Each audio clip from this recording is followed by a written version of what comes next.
Avant de commencer ce tuto, n'hésitez pas à vous abonner, à liker et à commenter, mais aussi à activer la cloche pour recevoir une notification dès la sortie des prochaines vidéos.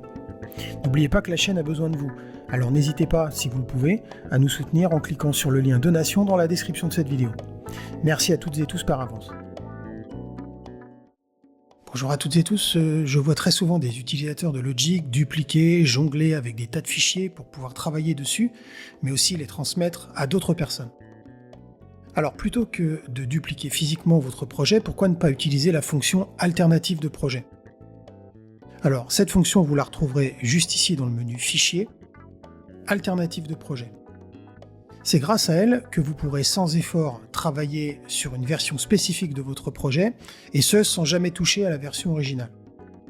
Alors pour ce faire, il faudra bien évidemment aller dans Fichier Alternative et choisir l'option Nouvelle alternative pour créer une version supplémentaire de votre projet initial.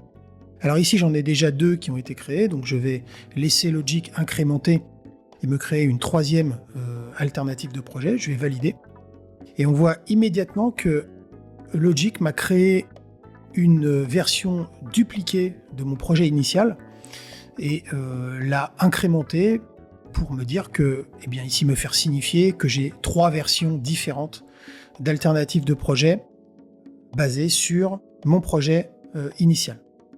Donc ici, vous pourrez bien évidemment faire toutes les modifications que vous voudrez, sans jamais impacter le projet initial, ce qui vous permet de travailler avec plus de sécurité et pouvoir tester toutes les variantes qui vous conviendront le mieux.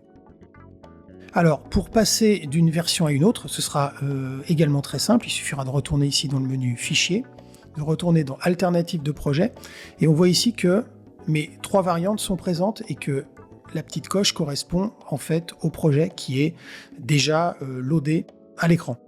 Donc ici, admettons que je veuille retourner à la version 1 du projet de démo. D'ailleurs, je ne me suis pas trop cassé la tête puisque j'ai repris un projet de démo qui était présent dans Logic et qui était fourni par Apple. Et bien, je clique ici et automatiquement, hop, Logic me charge ma première alternative de projet créée à partir du projet de base qui s'appelle Manzana.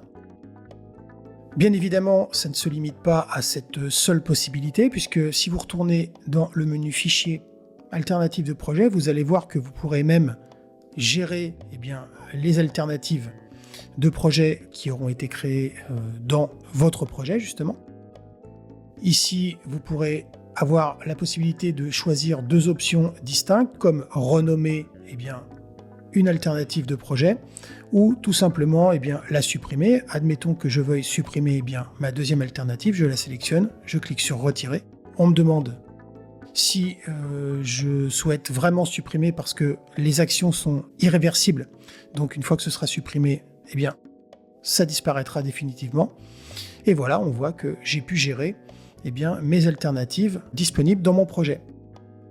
Autre petite possibilité qui est très intéressante, c'est toujours en retournant dans le menu Fichier Alternative de projet, la possibilité, une fois que vous êtes plus ou moins satisfait de ce que vous avez fait, d'exporter l'alternative sur laquelle vous êtes en train de travailler. Alors là, ici, je suis sur mon alternative de projet numéro 1, donc ma première variante créée. Ici, je peux par exemple décider d'enregistrer une copie de cette alternative de projet et de l'enregistrer sur mon ordinateur pour pouvoir l'envoyer par différents moyens comme WeTransfer, Dropbox, etc.